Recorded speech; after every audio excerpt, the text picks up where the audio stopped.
Now we're in contract prior to the contingencies being removed.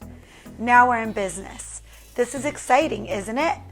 But don't get too excited just yet. We have to go through the contingency time frame. The buyer now will secure their loan, have the inspection period on the property, and review all the reports and seller disclosures. This typically takes between 7 to 15 days, depending on what was initially agreed upon in the sales contract. In some cases, when you're dealing with a very desirable property that has multiple offers, we can negotiate where there are no contingencies, but this isn't quite as common as we would like. During the contingency timeframes, the buyer can go back out of the contract if they aren't happy with something that shows up in the reports, disclosures, or inspections that they decide to have done. After reviewing the reports and having the inspections, this is typically when the buyer will be asking for repairs to be done or requesting a credit for items that they have found during their inspection period.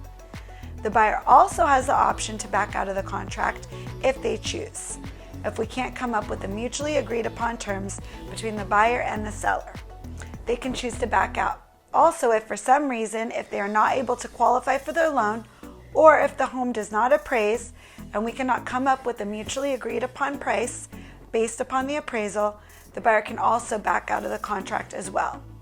You need to understand that if the home does not appraise at the contract price, then the lender will only loan based upon the lower of the appraised value or the sales price.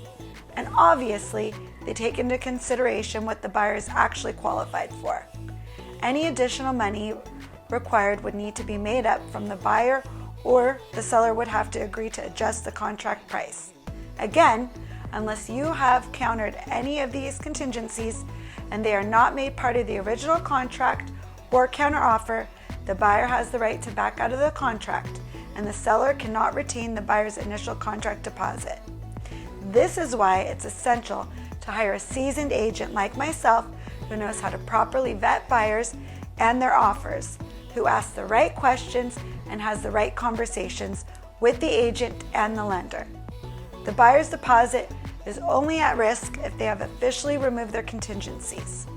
So I always advise my clients not to start packing up their bags until all contingencies have been removed. Also, once those contingencies have been removed, continue to prepare for your move as soon as possible so that we can keep within our contractual timelines. Once contingencies are removed, well, now you can feel a little relief and have more assurance that the sale is going to go through. Get those bags packed, as you should be moving soon. I'm Saputo with Coldwell Banker Realty, and remember, time is money.